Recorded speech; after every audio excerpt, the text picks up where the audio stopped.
Okay friends, మనం యూనివర్స్లోనే world first యూట్యూబ్లో, because Telangana means aerospace and pharma of Telangana అంటే you all know. Come see the rise. Okay,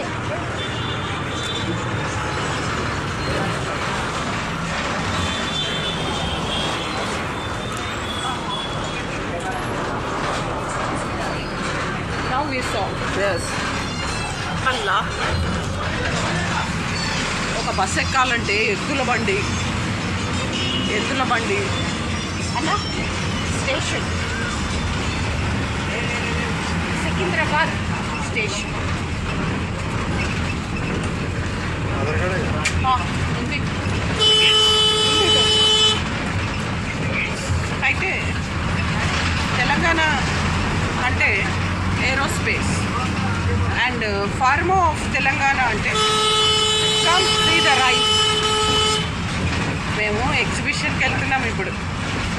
we are going to industrial exhibition. We will see the rise. నేను స్కూల్లో ఉన్నప్పుడు సాయంత్రం 5 o'clockకి IDPL బస్సులు, ఇండియన్ డ్రగ్స్ ఫార్మాస్యూటికల్ లిమిటెడ్, అందులో మా డాడీ అకౌంటెంట్. అయితే అందరూ ఈ ఇండియన్ డ్రగ్స్ ఫార్మాస్యూటికల్ లిమిటెడ్లో ఉద్యోగం చేసే వాళ్ళందరూ, అంటే అందులో కొన్ని మంది పిచ్చి కుక్కలు, సుభాషిణి లాంటి పిచ్చి కుక్కలు, ఇగ్రిసాట్లో ఒళ్ళమ్ముకునే రత్నకుమారి ఉన్నట్టు వ్యభిచారం, దొంగతనం, ముష్టెత్తడం తప్ప ఇంకోటి తెలియని రత్నకుమారి, రమేష్ బాబు హెచ్ఎంటీలో ఉన్నట్టు ఈ దరిద్రపు జాతి అంతా కూడా ఐడిపిఎల్లో ఉన్నారు.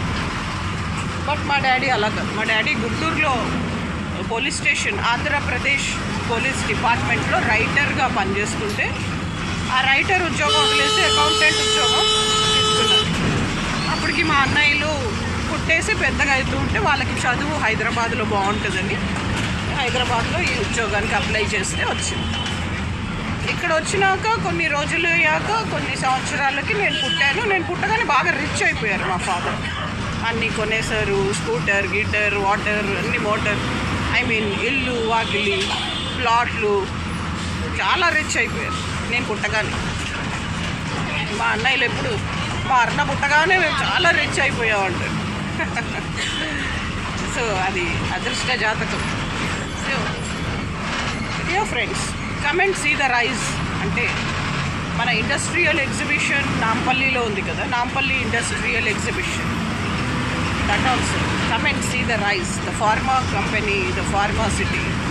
అలాగే తెలంగాణ అంటే aerospace, come and see the rise of the pharma state.